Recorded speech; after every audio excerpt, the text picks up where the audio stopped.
Hello everyone, this is Artricia, and in this training I'm going to show you how to obtain your NMLS number. Your NMLS number. The number is also known as your unique identifier. Unique identifier. Every mortgage loan originator that's going to do loans, you're going to have to be assigned what's called your unique identifier.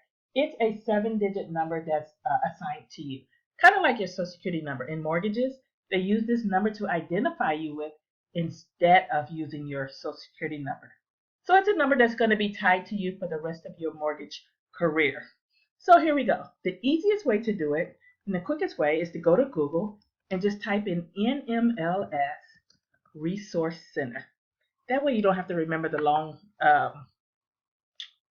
email address or the long URL for the NMLS Center. Just simply go in and type in NMLS Resource Center, and it would take you to here where you can just click where it says Getting Started.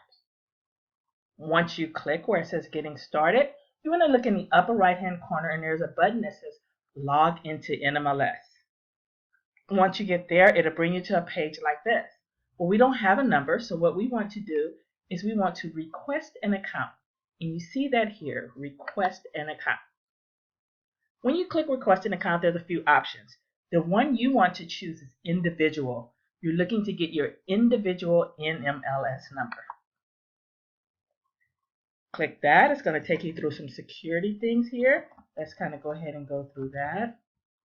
And once you get past that, that's where you have to put in your information in order for you to obtain your NMLS number, or that unique identifier.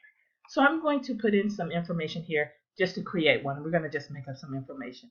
So I'm going to say, let's get one for Sally, first name, middle initial J, let's say last name Jones. We're just coming up with stuff. Let's say that she was born 09/01/1985. And it has to be put in a certain way. If you look over here, it tells you to use slashes, not dashes. And then you want to confirm that. 09/01/19, what did I say before? 85. Then your social security number.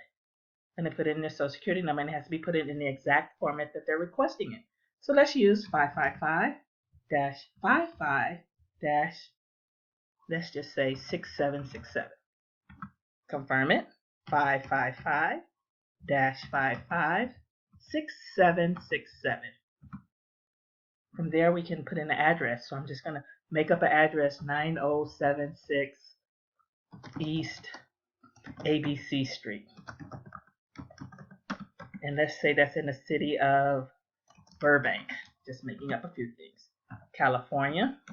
And the zip code is 90226 or 90331. Doesn't matter at this point. Let's go ahead and make up a phone number. And that phone number we're going to put 800. Well, let's not do 800. Let's do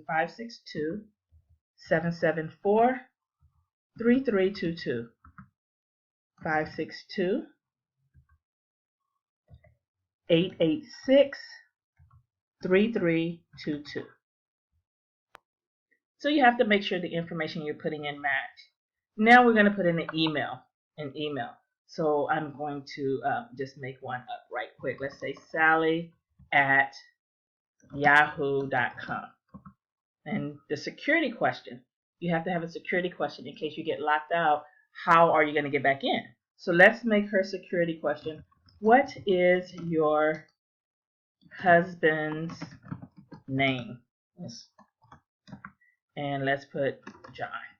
That way if she gets locked out, or you get locked out, it's going to ask you what is your husband's name. Put in John and it'll let you back in.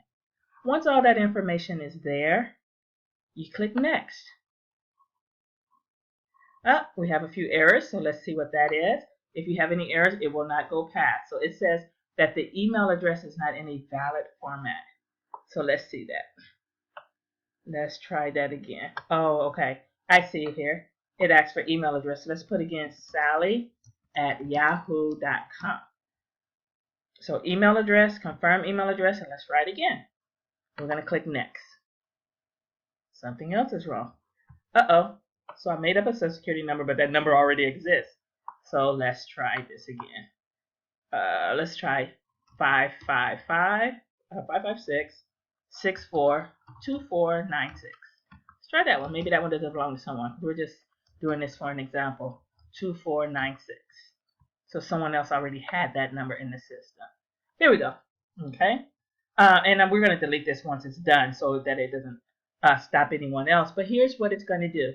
You're going to create the individual account. It's going to ask you to look at this information, confirm this information, and then once you confirm it, there's your number. It will give you what's called your NMLS number. See the number there?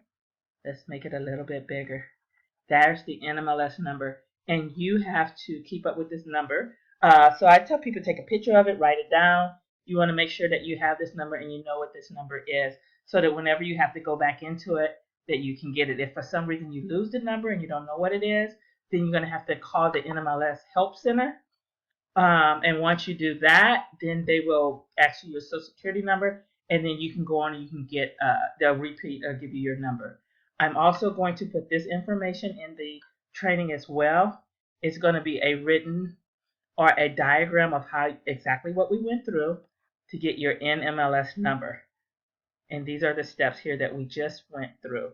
Creating the account, putting in the information, creating an ID, and actually getting the number. Okay? And that's it for this training. That's how you create your individual account and obtain your NMLS number. Thank you guys. See you on the next training.